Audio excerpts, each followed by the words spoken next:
friend Stephanie. Today, we're going to talk about sex, intimacy, and trauma, and what's the correlation? Like, is it hard to be intimate and have these like really deep connections with people without finding out? Is there something behind the scenes? Is there trauma? Is there lingering hurt in the background? And I knew no other person to talk about this than Stephanie. Stephanie is very versed in the intimacy world. She has helped hundreds of young ladies figure out what's going on in the background. I won't talk any longer. I'll let Stephanie kind of open up and give her 2 cents on how this has helped her and open up the lives of many other women like herself. So, Stephanie, go ahead. Thank you, Gerald. I'm Stephanie Mote. I am a certified intimacy, sex, and relationship coach at intimate-journey.com. This is something that I have experienced myself with trauma and how it impacts intimacy, and want to share and help people with having healthy relationships, overcoming trauma, and being able to experience intimacy, not just with a partner, but intimacy with yourself. And one of my favorite coaches and public speakers, Lisa Nichols, she says, "Into me I see" is intimacy and being able to see within yourself. Wow. Yeah. Um, so So, today, yeah, go yeah. ahead. No, that's great. You're talking about intimacy. So a lot of times people think intimacy only is with someone or something external, but intimacy is allowing yourself to get a little bit closer to yourself. Like you said, into myself, I see. And so intimacy, in order for you to get closer to someone else, Stephanie, maybe you could help me out here, but if you want to get close to others, maybe you might want to know how to get close to yourself. Well, intimacy isn't just physical, it's also emotional, mental, Right. spiritual, intellectual. I mean, there's many layers to intimacy. Um, and today, just kind of diving a little deeper beneath the surface of smiles, sex, the small talk, and looking at how trauma silently builds up walls between us and intimacy that we crave and long for. Um, Trauma isn't just from abuse or war. It can also come from neglect, heartbreak, betrayal, abandonment, family dysfunction, and so much All more, right? all sorts of things. Yeah, yeah. Yeah. Trauma doesn't have a face or a name. It could come from anywhere. It doesn't discriminate at all. Um, so trauma is it's a sensitive topic, and a lot of people don't like to really talk about their trauma. Um, I have experienced trauma myself, being a survivor of domestic abuse. I was in a 10-year abusive relationship marriage that was all levels of abuse, and it definitely impacted me.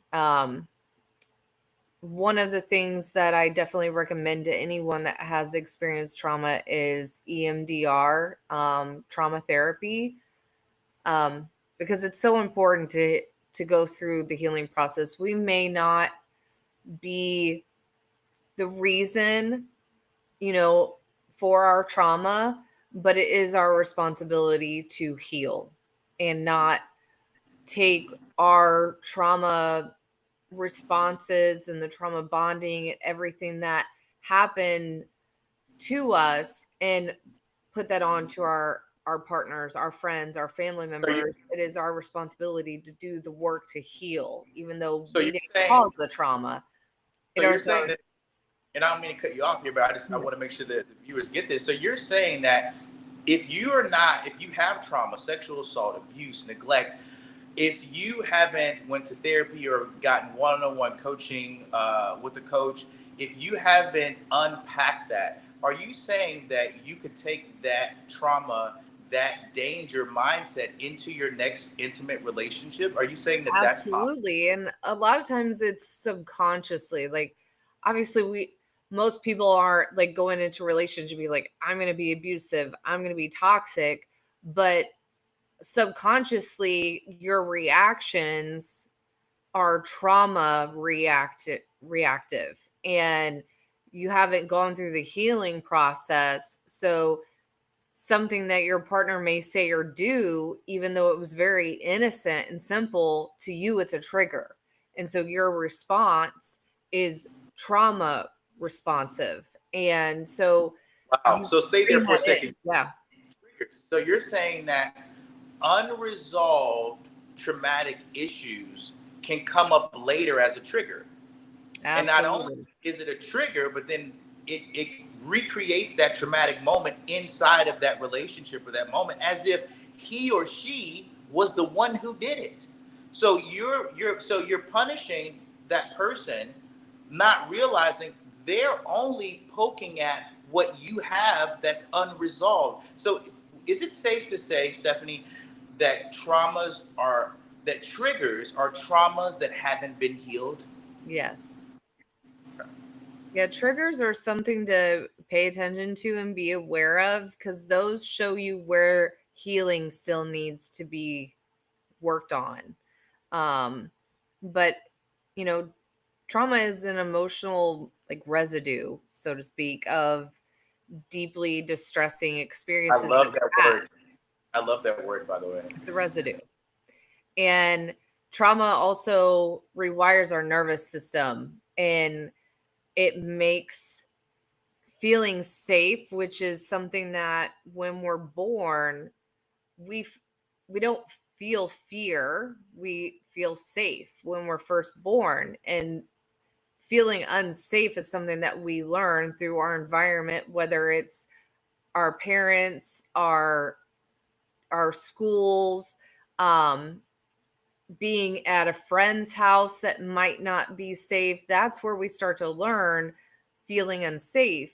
And so, So is that a learned behavior? If so, I don't. You're helping me out here, Stephanie. So are you saying that feeling safe is a learned behavior? It's a learned response, like something I've learned to do. well, feeling safe is initially born in us. It's the unsafety that is learned, because So you have to realize. Wait a minute. There was a moment in time where I felt safe up until. till, and that's usually the point where the abandonment issues come in, the feeling neglected, betrayal, all of those are trauma. And those are where we start learning that we're unsafe. We start feeling unsafe first. And then we correlate that throughout our lives. If we haven't healed, we correlate those experiences that first initially made us feel unsafe. We start correlating those with other situations, with other people that also make us feel unsafe.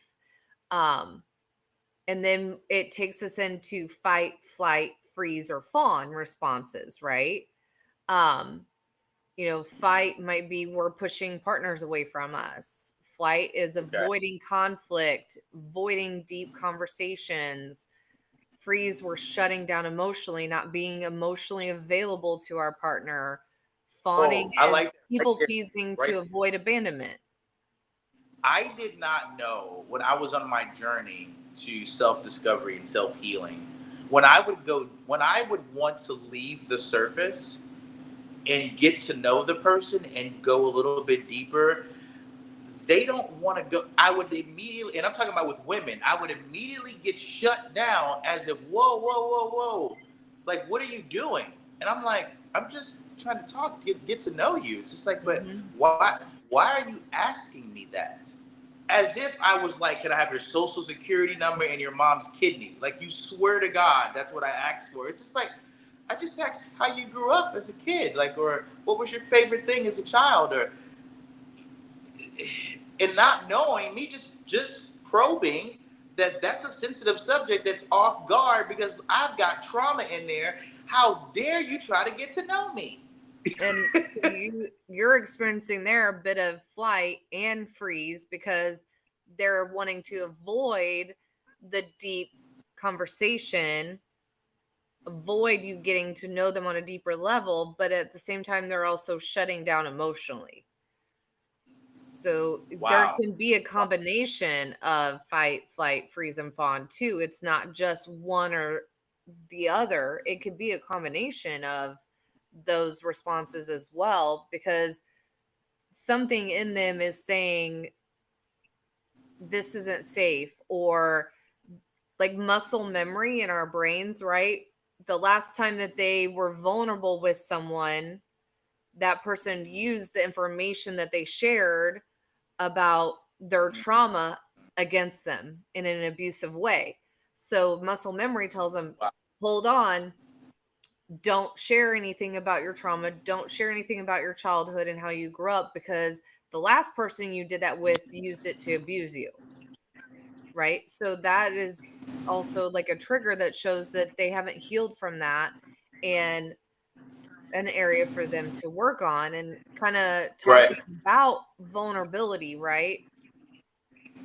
There's an illusion of Yeah. intimacy versus true vulnerability. And so many people make mistake of sex or attention for connection. Like sex and attention is not just intimacy, but trauma, and I want hold on to this right here. Trauma can Hold keep on, guys. Hold on, guys. Get a yeah. pen and a sheet of paper, because when Stephanie says "hold on," if you're listening, don't stop driving your car. But if listen, guys, make a mental note, make a voice note. Stephanie's about to drop a jewel. Go, Stephanie. Trauma can keep us performing closeness without ever feeling safe. So we'll do things like Woo! Say it again, Steph. No, you gotta say it again. yeah, You just gotta say it I again. just got goosebumps. Trauma can keep us performing closeness without ever actually feeling safe. So, using sex, using attention for a connection, which is performing closeness, but we're not actually feeling safe. Huh. I had a girl tell me one time, a girl I was dating. We were intimate that night and did some, intimate stuff sexually. And she says to me, "Hey, I just want you to know, just because we do it, like, doesn't mean we're like back together or something of that nature. Doesn't mean." And I'm thinking to myself, wait, wait. So you could just have a sexual intimacy moment with me, and then afterwards say, hey, I don't want you to think anything about what we just did there. Mhm. That was just a performance. As I'm going to use your words, I was just performing intimacy. I wasn't really into you. I was Yeah. performing what it may look like. If wow. Yeah. And that's because there's a guard there. So we'll perform, we'll act like we're connecting and using sex to connect, or attention, like giving undivided attention to someone, um, kind of like love bombing. I would say unfortunately, a lot of men tend to do this is love bombing. And a lot of times that comes from their own trauma that they haven't healed from, and they're performing, but they don't feel safe for whatever their experience was, right? That is leading to them doing love bombing, or they're using sex to feel connected, but it's a performance. They're never ever feeling safe and being able to be vulnerable. Those situations, they still haven't healed either, right?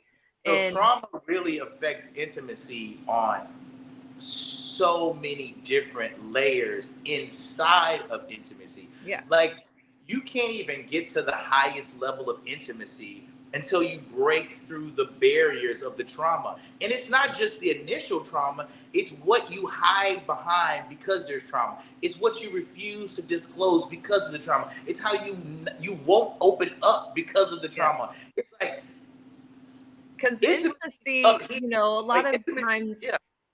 people associate intimacy with sex, and that's like People those associate two equal intimacy each with sex. other. But intimacy is so much more. like I mentioned earlier, there's emotional, mental, even spiritual intimacy, but intimacy requires vulnerability. And Can you say that again? intimacy requires vulnerability. What is vulnerability?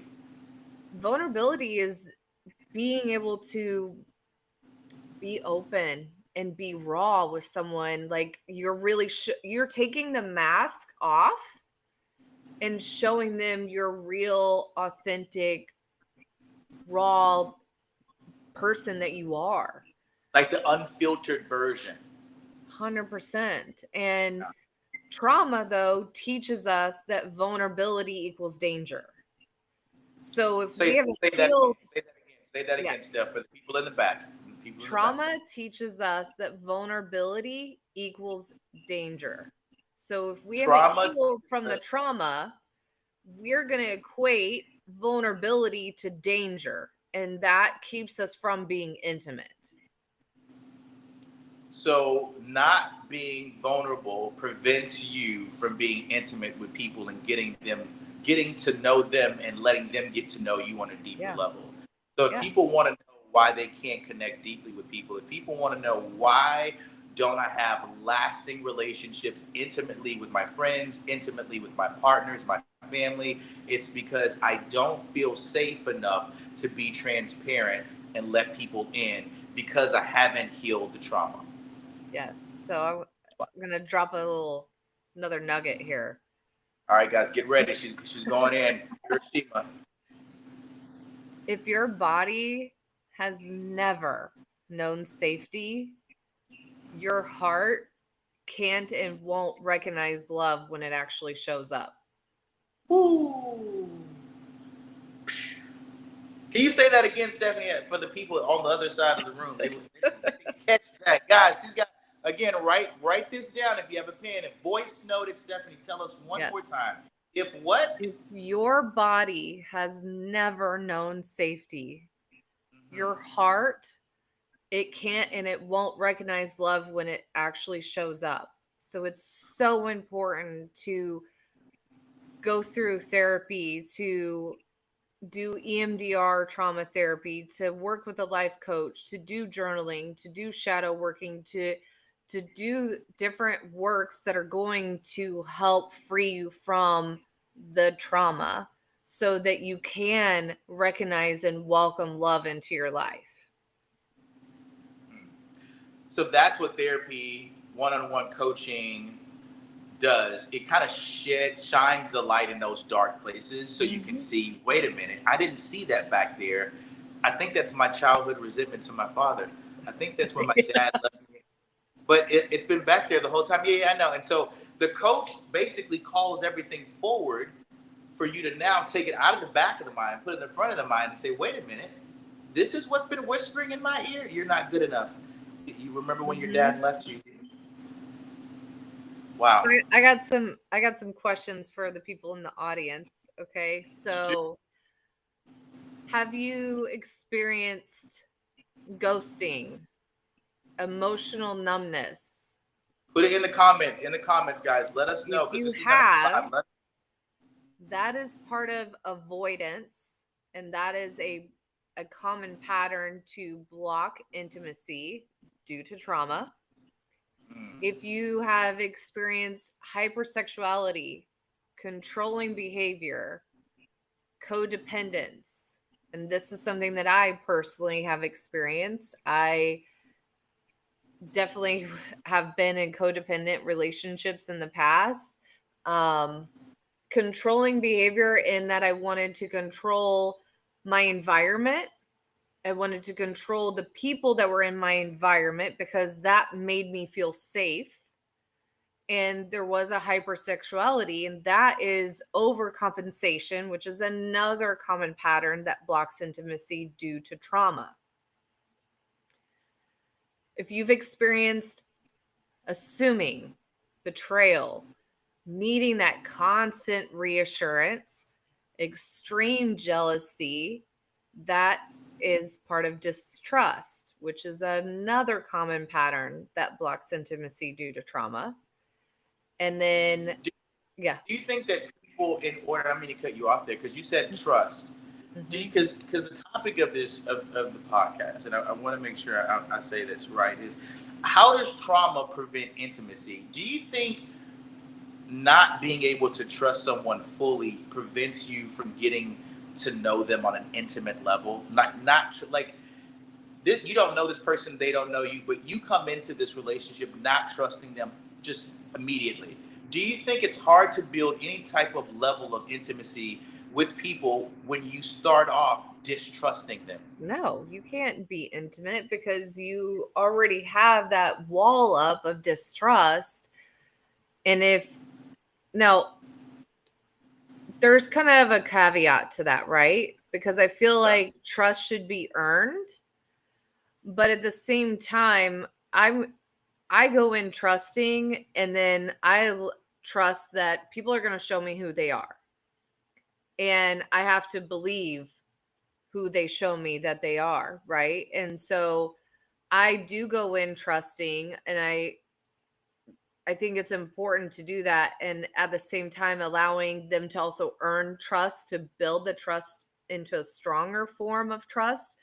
But if you are automatically going in assuming betrayal, assuming that they're lying to you about everything that they say they're doing or not doing, there's extreme jealousy in there and needing like constant reassurance, you might as well leave the relationship. Because, and I feel like that's also should be a signal to yourself that you need to work on healing from the trauma.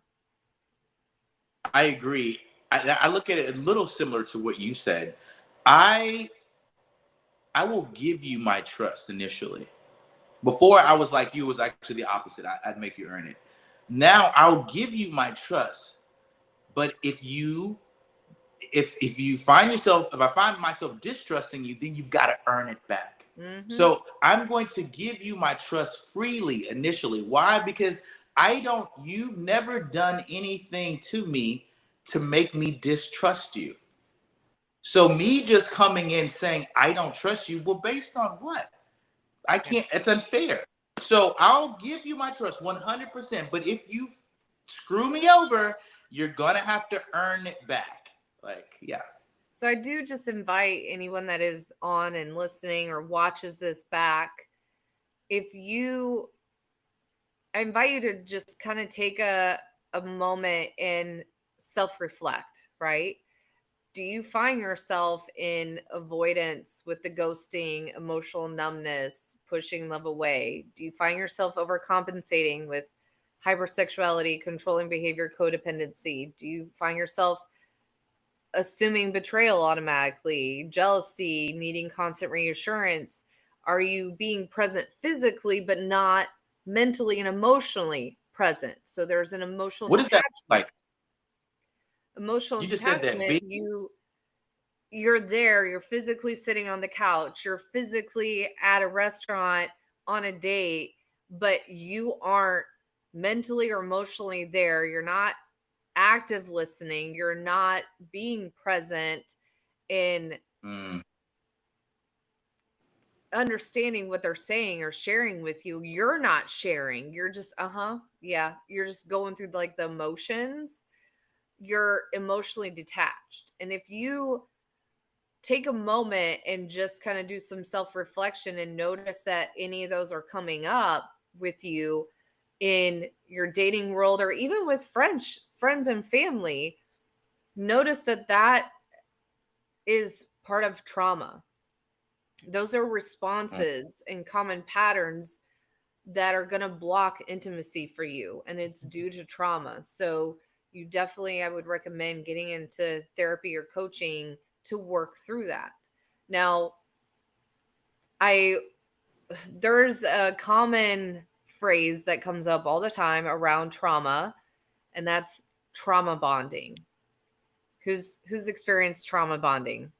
I'm sure there's quite a few people out there that have experienced trauma bonding, but there's trauma bonds and then there's healthy intimacy. And I want to kind of go over like the difference between those. And with trauma bond, it's really intense highs and really intense lows.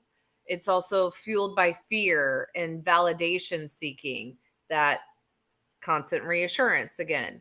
That's where that trauma bond comes in to play. And it's really hard to break free from that relationship when you're trauma bonded with them.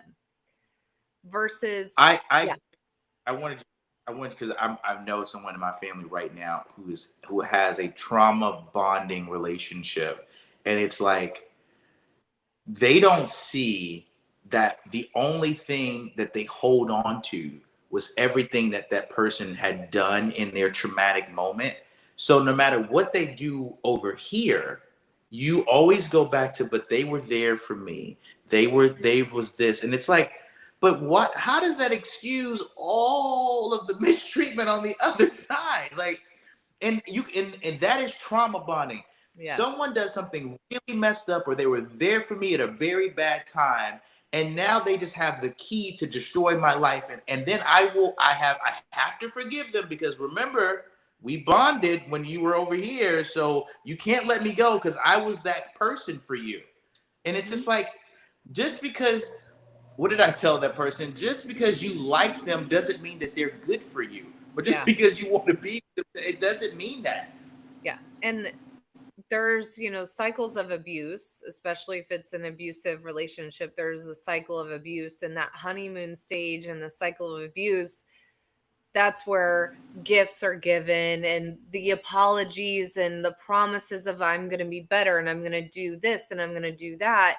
And they give flowers and take you on a great vacation, whatever it is. That's the honeymoon stage where they're trying to make it look like everything's better and good. And then it leads into some rising conflict, right? And then it goes into more intense, and then you have the blow up, and then you break up, one moves out or the other, you end the relationship, threaten to get divorced, whatever it is. And then we go right back into the honeymoon stage, right? And that also creates a trauma bond with someone, because then they will bring up to you, well, I did this and I got you this gift and I took you on this trip and remember all the good times.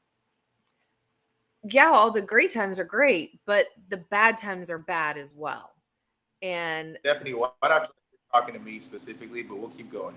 I feel like you're talking directly. I was like, why does it feel like you're talking directly to me? I'm like, but I'm over that now. Like, if you're feeling related to it, that might be speaking volumes to you. Maybe something for you to not recognize. your fault. Yeah. Healthy intimacy, though, is safety. It's mutual support. It's a regulated nervous system. You are not on edge. Trauma bonding also has you walking on eggshells. Trauma bonding has you worried about what you're going to say or do that's going to trigger some kind of negative reaction from your partner. Versus healthy intimacy, there's calmness. Your nervous system is regulated. You feel at peace. You feel at home. You feel safe. There's mutual support.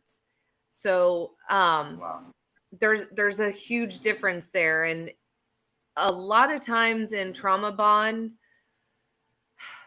unfortunately, there are some people out there that are very good manipulators, and they will make you feel like it's a healthy intimacy relationship. It's a healthy relationship, but it's disguised, right? So it's really paying attention to that too, and listening to your intuition, listening to your gut. Your intuition, your gut is never, ever going to guide you into harm. It is always going to guide you to safety. So recognize. So that's where they come up with that word, gut instinct. Yes. And it's learning to trust that. Your gut. Yeah. They said the gut's the second brain, or the first brain. Yeah. Here's something to think about too. A lot of relationships, especially new relationships, can feel really intense and exciting, right? That intensity doesn't equal intimacy. That intensity Intensity is doesn't mean okay. intensity does not Intensity equal doesn't intimacy. mean intimacy. That intensity is Wow. often unresolved pain masquerading as passion. Pain, that excitement. Can you say it again? Because I don't want to misphrase Yeah. it. Because you said it That so great. that intensity is often unresolved Intensity. pain masquerading as passion. Intensity can often be unresolved pain masquerading as as passion. So it's like the abusive husband who yells and screams, and you're thinking that, oh, she's just passionately speaking. No, he's coming from a hurt place, Yes. but he's going to mask it as I care for you. That's why I'm yelling at you. Yes. And even the intensity. No, you don't know how to regulate your emotions. Even the intensity in the beginning of a relationship, it's so passionate, right? Is it really? You can have that connection, you can have deep connection and intimacy, but if the intensity is so out there, like you've never experienced before, and it just seems so much passion, I invite you to really look and see, is there unresolved pain that is leading them to show up as this very intense, passionate person? Because they may be hiding that. They may be masking that pain with this intense passion. It's not always. Wow. Something to think about and look at. And that can lead to a deep conversation with your partner. Again, if it's healthy intimacy, if you're able to have those deep conversations and not avoid, you may discover, no, they're just a really passionate person. But if they are resisting having the conversation, avoiding having the conversation, they shut it down, there may be some unresolved pain there. So it could lead to having a conversation and really discovering that with your partner. Stephanie has laid out some key and instrumental points and strategies and tips that you can take away to really see, is the trauma stopping me from really diving deep and going into my children, not allowing myself to be seen fully because I don't know what to do. Follow us, our links and tags in there. Stephanie, is there any? You cut out a little bit. Oh, I said, is there any words you'd like to leave our beautiful audience before you have to leave? Yes. Couple of things real quick is real intimacy starts with self-awareness. So recognizing your own triggers, your patterns, and your fears. Therapy, life coaching, somatic healing, inner child work, EMDR, journaling, these are tools that can help regulate the nervous system. If you've ever felt like love slips through your fingers every single time, it might be trauma and not you. But here's the truth. You can heal and you deserve connection that feels safe, present, and true. And I just want to end with, what would your relationship look like if your nervous system trusted safety instead of preparing for survival? I'm going to say that one more time. What would your relationships look like if your nervous system actually trusted safety instead of preparing for survival? Woo! That's gonna be my daily quote, guys. Stephanie has been absolutely amazing. I don't know if she can give you guys anything else at this point. She's giving you the kitchen sink. If this isn't enough, tune in some more. Go to her Instagram. She's got lots more there. Stephanie, thank you for sharing space, sharing time, and giving us these beautiful insights, guys.